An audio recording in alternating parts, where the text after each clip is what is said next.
Bueno, primero, Íñigo, agradecerte la participación y la buena predisposición para esta primera charla que vamos a tener en lo que es el proyecto Redes. Y bueno, y la idea es que podamos tener una conversación con un eje que lo hemos definido, el diálogo para un nuevo contrato social, en el cual vamos a centrarnos en tu proyecto de la reducción de la jornada horaria. Íñigo, como para darle un comienzo a esto, me parece que es más que oportuno en esta fecha en la cual se están cumpliendo el año de haberse declarado una pandemia mundial, ¿no? Y después de estos 12 meses, darnos un tiempo para pensar qué nos dejó esta pandemia, qué nos dejó ver. Nosotros como sector de trabajadores creemos que hubo tres líneas fundamentales que quedaron expuestas y fundamentalmente necesitamos analizar, que es el rol del Estado. Claramente que cuando la crisis estalló fueron los estados los que tomaron el protagonismo necesario para dar una respuesta tanto en lo sanitario como en lo económico. Bueno, hoy lo estamos viendo con la distribución de las vacunas, ¿no? Que es todo un gran debate también de cómo se están redistribuyendo las vacunas en el mundo, qué rol están jugando los países centrales en todo esto también, en los periféricos.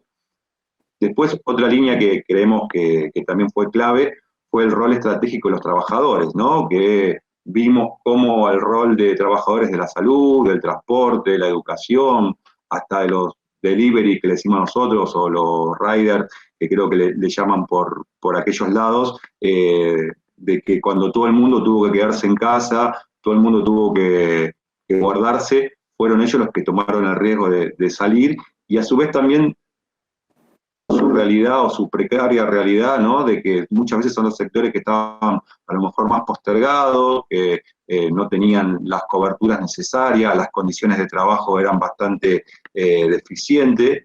Y después creo que finalmente la tercera línea que queda para analizar en este año de pandemia son las desigualdades.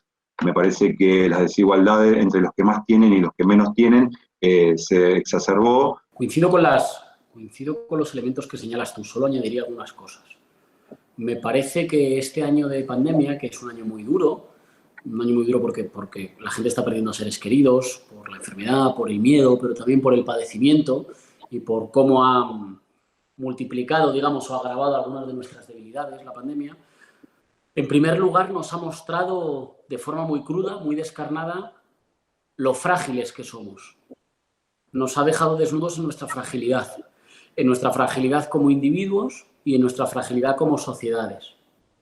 Y es importante, me parece, partir de aquí porque veníamos de unos años y sobre todo veníamos cerrando unas décadas en las que parecía que el inicio del siglo XXI era un inicio en el que la historia se había acabado y ahora lo único que quedaba era una especie de superación permanente de la humanidad que cada vez inventaba más cosas y era capaz de hacerlo todo.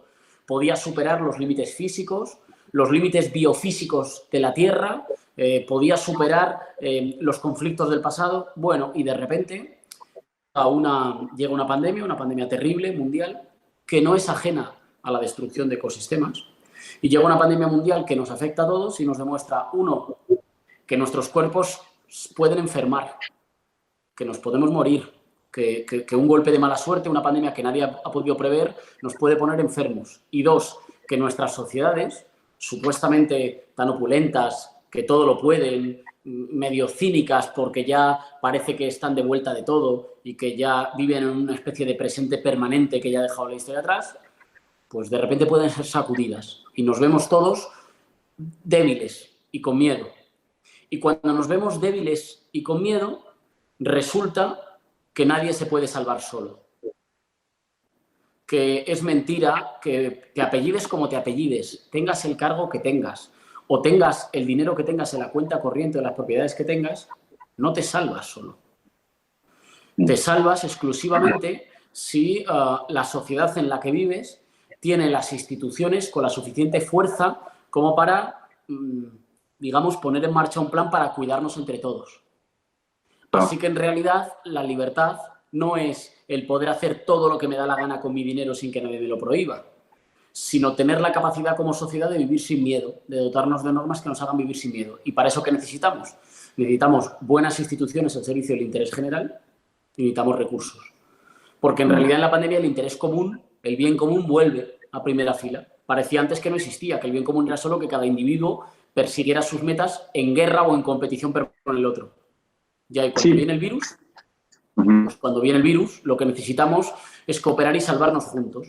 De hecho, la vacuna es el mejor ejemplo de que el neoliberalismo es un fraude. ¿Qué pasaría si no se vacunaran todos los habitantes de un país? Si solo se vacunaran los que pudieran pagarla. Que no erradicaríamos el virus. Para erradicar el virus nos tenemos que vacunar todos. Eso significa que no te salvas por mucho dinero que tengas. Te salvas solo en común, como sociedad. Y eso para mí devuelve al primer plano de la discusión política lo común, lo comunitario, el interés general y, como decíais vosotros, el Estado, ¿no? Digamos, lo público. En los días más duros, cuando se tenía que restringir toda la actividad, aquí en España, cuando tuvimos confinamiento domiciliario y no podíamos salir a la calle y se tenía que restringir toda la actividad, nadie pensó en la mano invisible del mercado para que nos salvara. Nadie confió en el emprendimiento individual, y está bien, la que la gente emprenda, pero nadie pensó en el emprendimiento individual, ni nadie pensó en competir con el vecino. Básicamente confiamos en los servicios públicos, que es lo que nos podía dar seguridad. Y cuando tuvimos que decretar qué trabajos eran esenciales, pues no pusimos el de agente de bolsa como trabajo esencial, ni el de especulador inmobiliario. Pusimos como trabajos esenciales aquellos que a veces están peor valorados y peor pagados, como tú decías, y en condiciones más precarias. Qué casualidad que todo aquello que estaba denostado durante las décadas de neoliberalismo, el Estado, los servicios públicos, los trabajadores en condiciones más precarias, todo aquello que estaba más denostado ha sido lo más importante cuando hemos pasado miedo, cuando de verdad nos hemos tenido que salvar como sociedad porque teníamos miedo por nuestra vida. Lo que nos ha salvado es todo aquello que el neoliberalismo ponía en segundo plano. Todo aquello a lo que maltrataba es lo que nos ha podido salvar. Y ahora se trata de que aquello, y cierro ya, que es muy larga la intervención, de que aquello que fue excepcional sea lo cotidiano. Es decir, que aquello que nos salvó en los momentos más difíciles lo convirtamos en el eje central para una reconstrucción que para nosotros no puede ser volver a lo mismo, no puede ser volver a lo de antes. Tiene que ser reorientar nuestras economías y nuestras sociedades hacia la vida y hacia el planeta, ¿no? Hacia vidas que merezcan más la pena ser vividas y donde pasemos menos miedo. Pero si me tuviera que quedar con algo, diría que nadie se salva solo y que es una tontería, que nos tienen como hámster corriendo en una rueda con esta creencia de que solo te salvas pisando al de al lado. Y llega la pandemia y solo te salvas junto con el de al lado.